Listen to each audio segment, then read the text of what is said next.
you get to hear Trump speak off the seat of his pants enough that you can kind of get an insight, especially if he's asked enough questions.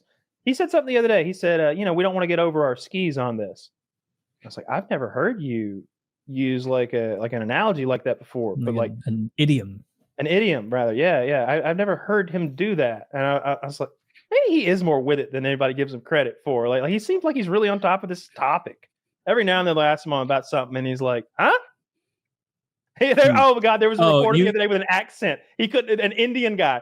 That's one of the funny, that might be an all-time Trump moment. And Mr. President, what you would like to say about the Bangladesh issue, because we saw and it is evident that how the deep state of United States was involved to regime change during the Biden administration. Then Muhammad Yunus made Junior Soros also. So what is your point of view about the Bangladesh? What is the role that the deep state played in the situation in Bangladesh? Well, there was no role for our deep state. It was some Indian guy. He had to have a guy who speaks English translate an Indian speaking English. And so the Indian guy was like, so Mr. Trump, we are so very excited to partner with you on this new trade agreement and to make sure that our countries together are working well.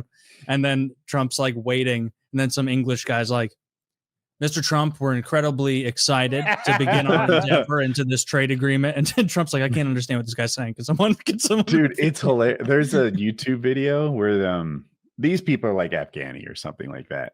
And in the video, every time the Afghani guy talks, they put subtitles underneath it. And the guy in the video is like, this is bullshit. I speak very good. Why are there subtitles right here? I'm speaking English.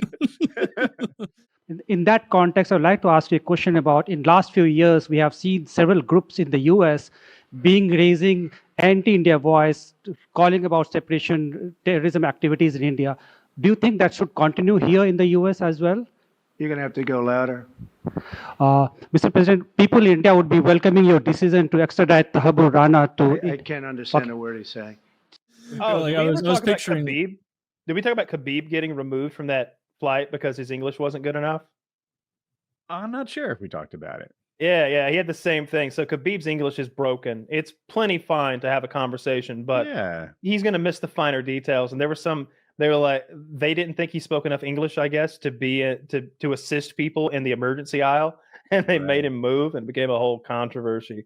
But his counterpart, Conor McGregor, this week was, of course, in the Oval Office inexplicably. Alongside President Trump. I love his reaction to this. It's the same one I had. It's a rapist. I was like, what's that rapist doing in the Oval Office? I was like, oh my God, there's a rapist in the Oval Office. And Conor McGregor's there too. What's going on? Okay. Yeah. Happy Paddy's Day, America. But like between Trump bringing Andrew Tate in and Conor McGregor in, I'm like, we're really pretty rape friendly. Tate wasn't in the Oval, was he? Not that I know of, but I think that he the assisted with his immigration, helped him get to America. Yeah. Fair. However, he's in the Oval Office, and Trump's got his big map of the Gulf of America, and he's like, renamed it the Gulf of America. Did you see this? Did you see? Very proud. And he's like, and Conor McGregor was perfect. He sort of jumps back to better appraise the photo. He's squares himself to the photo like very quickly. He's like, oh, congratulations, Mr. President. Oh, your work ethic, it's inspiring. It's inspiring. Yeah, he went on about the work ethic for a while. Nice suit. It's one of my own. I guess you want to do it. Congratulations, sir. I tell you what, your work ethic is inspiring. Your work rate is inspiring. And I saw it through two lenses. One, I'm like, oh my God, glaze him some more. But two, that's exactly how you glaze Trump. That is it. I bet there wasn't a better thing to say that would ingratiate yourself with Trump. Then he addressed the news media, Conor McGregor, this is, from the podium in the briefing room about Ireland, immigration, illegal and otherwise, and his thoughts on all that and the world. And everyone took notes as the bare-knuckled fighter explained to them the intricacies of geopolitics and illegal immigration and culture. And he's running for president. He can try. I don't know. Dude, if they he's have got HGH head. He's got a big strong McGregor. head, Look at him. He's got strong HGH head. His 100%. face has changed a lot. I need to look at it again through the I bet they put him on it dot. to heal his leg up, and he just kept on riding it. He's like, my head's getting so big. Oh, Yeah. Lately, look got at an his image here. There might be an even better one. When I saw a picture of him standing there This is addressing. smart. Put your head next to JD Vance to minimize what you Yeah. got going on. Well, you know, I love JD Vance. I think it's good to have fat, round-faced male representation. And the Trumpster looks pretty good in this photo. I'm just gonna say it. And I think Conor always looks just athletic, powerful, and pretty good. But he definitely has swollen the size. You see of his that? Yeah, he's got the HGH. I mean, of course, he looks like fit and strong because he's a professional fighter. But like he's that big, HGH head, Woo. that's what I saw. That I was like, this dude's still juicing He's it full up. too. Now, look. I don't think it's as big as. I think he's also very full right now. Like, obviously, he's not overweight, but this is more overweight. Yeah, he's not dieting than most people have seen him be. This is him at. Like, I'm sure he's probably got abs, but he's not like retaining water. He's got an extra 10 pounds of like water weight on him. You know, he's not as fat and chunky. Doesn't tea make you retain water? Yeah, it does. Your muscles fill with glycogen. Am I right? I'm not sure. Probably. I think creatine makes you retain water. Mm-hmm. I think green tea does too. So I didn't know right on that. I don't know about green tea.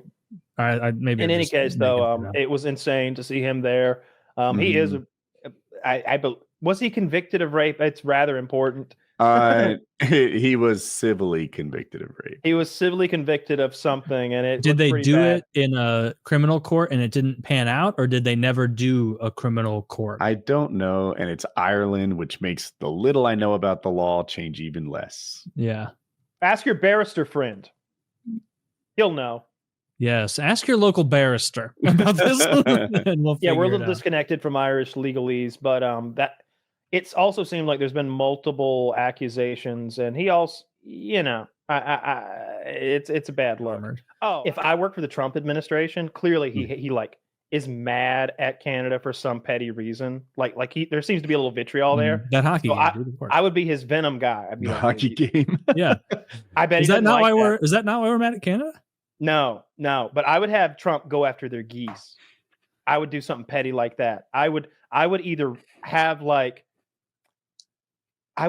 the geese renamed to American geese because they technically spend more of their time in a. Oh my gosh, that's hilarious. I would take their goose away, and if that didn't work, I would exterminate them on other grounds. I would say that they they're taking away the nesting grounds of the American mallard, the most majestic of waterfowl, and we will no longer stand for the big loudmouth Canadians to tell the Americans what's what. So we have sent a crew out to rub Vaseline on any goose egg that they find. We are exterminating their race. I actually did see where they were using nitrogen to take out some geese at some golf course or some shit. Why would Vaseline be bad on the egg? The eggs die. I guess it doesn't breathe. Yeah. What if we went swan instead of mallard? I don't think that seems more. Up there. Oh, you mean it seems more like parallel to the goose. We could pretend like they're messing with bald eagles for all I care. We could say that the geese are coming down here and they blinded a kid. They plucked his eye right out. Oh, Little they would. Johnny America here. They'd be like, this isn't Carrie Lake. This one's Carrie River, and she's a geese victim. And they just talk about her for the next 6 years. I saw the betting on the presidency was crazy online. We watched that very closely. We had a small bet here. And of course, we're invested in the race in general, because it's the future of the world. So we were watching those betting odds every day just go up and down. And I was basing a lot of like my confidence in Trump, or at least my early confidence in Trump, on those betting odds. I always like to think that media outlets will lie to you, or they can be manipulated or swayed, or they can just be giving you their version of something even.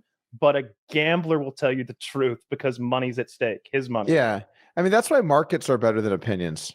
Like one of the things that really upsets me as a gambler is I'll hang out with someone and then they'll be like, and they'll just say something. And I'll go, oh, that's not true. I'll bet you. And they're like, oh, I don't bet. I'm like, oh, so you're full of shit. You're full of shit. I just offered to put $250,000 down. That's even if it's $1, dude. Even if it's like $10, just like if you say something is true and then someone says no, and there's a verifiable way to prove it, and then you're just like, oh no, I don't bet. I'm not gonna bet $1. Like you're just throwing out worthless words. Yeah, Kyle's done that to me before on the show, where he'll knowingly bring up a topic and be like, did you know that in 1940, the CIA trained dozens of military dolphins? And I'm like, you're retarded. There's no way. And he's like, want to bet? Want to bet right now? Real money, right now, bet. And I'm like, and I'm suddenly like, I guess they were training dolphins in the fucking 40s, because he wouldn't have this brash level of confidence. Yeah. It only backfired on me once. Neil deGrasse Tyson had this talk where he talked about how two basketballs will go through a hoop side by side. And what he meant was they'll fit side by side, but they won't go through. The width of the hoop is almost exactly the width of two basketballs, which is much larger than you would imagine, because you think of one barely going in. And so I bet him that two basketballs would go through side by side. Neil deGrasse Tyson lied to me. He owes me $10. That son of a bitch. I didn't pay. I had forgotten about it till now. Yeah. Yeah, it's like 9 1/4 inches versus 18. So almost double, but not double. Son of a bitch. That is crazy. I didn't realize it was that much. There's that much bigger, like extra room, right? Like it seems like it should barely fit. But when you shoot a basketball, as someone that rarely does, you're like, this is hard. Like these people. My suspicion is the nets I shoot on are smaller. That's often true. They call it, that's the old NBA net. Yeah, I got one of those civilian hoops, not like in the NBA. They use a big one. That's why it looks so easy. It's also 7 feet. That's why that LeBron James can get up so high.